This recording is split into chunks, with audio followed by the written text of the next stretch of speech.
Orang di luar Islam berdoa untuk seorang muslim, gak ada perlunya. Gak perlu kita didoakan oleh orang Kristen sama Yahudi. Bahkan Nabi sangat jelas, permohonan kepada Allah menjauhkan rahmat Allah. Jadi kalau bisa, kalau anda meninggal, jangan sampai masuk rumah anda orang yang tidak beriman lalu berdoa di tempat itu. Itu menolak malaikat, menjauhkan malaikat. Sudahlah, kalau takziah ya. Kalau mendoakan tapi jangan anda minta. Anda bisa. Kalau ada orang meminta kepada Tuhan selain Allah, kira-kira syirik atau tidak? Dosanya gede atau tidak? Malaikat jauh. Kita tidak perlu didoakan oleh mereka karena mereka tidak iman. Doanya dijamin tidak dikabul. Sekarang begini aja, ringan-ringan. Ada orang muslim pemabuk, pezina, suka bunuh orang. Wah, anda sudah rajin ngaji, kira-kira terlintas di benak, lalu saya akan mencari pemabuk ini untuk minta doa. Ada enggak kira-kira? Nggak ada ya. Karena anda sehat ya. Karena umumnya ahli maksiat kan tidak dikabul oleh Allah. Ngapain saya cari pemabuk, pezina, minta doa ya. Sementara orang itu masih lebih bagus, karena apa? Dia masih berislam ya. Lah ini minta doa kepada yang tidak beriman kepada Allah. Lah ini unik lagi. Tidak perlu seperti itu. Nggak butuh kita. Kita perlu doanya orang ahli iman yang kenal Allah. Bahkan bisa berbahaya kepada akidah anda. Tolong Pak doain saya. Dia agamanya bukan Islam. Maksudnya apa? Suruh minta kepada Tuhannya. Berarti anda mempercayai dong. Bisa syirik kita kalau begitu. Kecuali dia Tuhannya Allah, begitu. Jadi ada masalah pluralisme, doa bersama.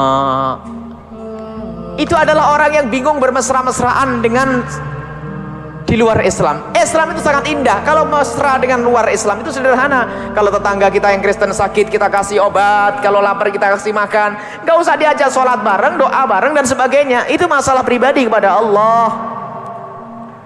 Doa bersama, persekutuan antara malaikat dengan iblis gak ada dalam sejarah itu. Itu diadakan oleh manusia-manusia ini. Dipikir tokoh ini adalah yang paling hebat, nanti bisa, kalau kita bisa mempertemukan ini agama-agama untuk doa. Bukan untuk doa. Yang diinginkan oleh Islam bagaimana hidup bersama baik, bukan ibadah bareng. Kalau ada seorang muslim menyakiti tetangganya yang Kristen, Nabi Muhammad marah.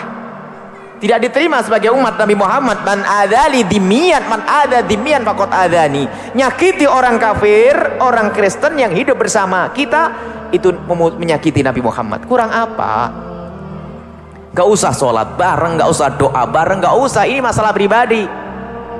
Kepada Tuhannya, kita kepada Allah Subhanahu Wa Taala. Ini adalah upaya aneh-aneh. Doa bersama untuk negara. Masa Pak anda semuanya ustadz ada wah amin. Coba masuk akal dah? Oh, dia doanya minta wahai ini tolong ini. Yang diminta bukan Allah. Amin, kabulkan doaku. Lah ini kan orang unik. Lah kalau kita berdoa lalu orang mengamini, orang di luar Islam mengamini, lain ini. Jadi tolong dibedakan urusan ibadah dan sebagainya, jangan dicampur aduk. Tapi ingat, perbedaan kita yang semacam ini bukan berarti kita harus bermusuhan. Agama kita beda.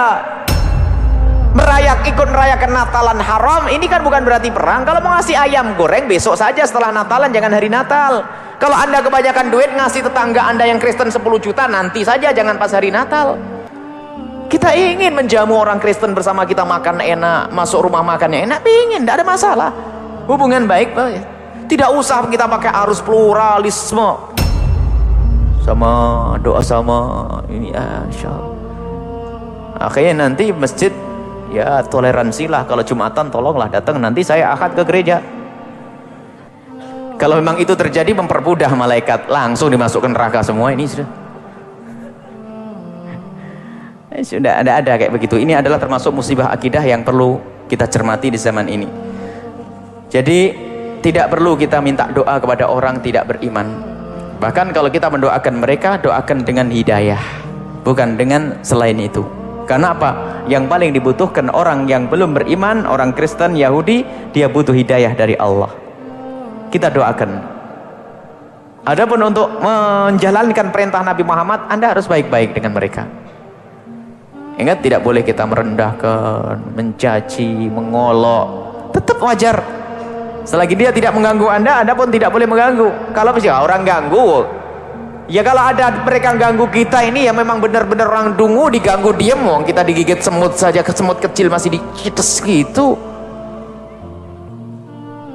Sudah begitu katanya kita ini ekstrim, Masya Allah. Kalau sudah mayoritas kaum muslimin ahli sunnah wal jamaah, kaum di luar Islam tentrem ayem. Tapi kalau sudah yang mayoritas adalah di luar Islam, ribut terus. Bisa dibuktikan di mana saja. Di Jawa itu tentrem, tidak ada pernah keributan antar agama. Kapan itu? Sebelum adanya pluralisme, ya enggak? Sebelum adanya pluralisme, sebelum adanya yang macam-macam. Di saat umat Islam betul-betul menguasai Jawa, nggak ada keributan. Akhir zaman ini justru setelah munculnya pluralisme, di saat di sebuah pulau sana, di sebuah daerah di pulau sana umat Kristen banyak, ternyata di situ orang Islam didolimi. Di kampung kita di Blitar orang Kristen mulai dulu sampai sekarang anak turunan tidak pernah repot, sawahnya luas, nyaman, tidak ada masalah. Islam itu sangat menghargai, tidak usah pusing-pusing itu urusan pluralisme dan segala macam itu. Pokoknya kalau ada orang mengatakan kita harus ikut masalah ini pluralisme, ini adalah untuk menjalin kebersamaan, itu adalah dusta paling luar biasa. Hati-hati di kampus dan sebagainya. Liberalisme, pluralisme, sama-sama doa sama, ini toleransi beragama. Toleransi beragama bukan begitu maknanya.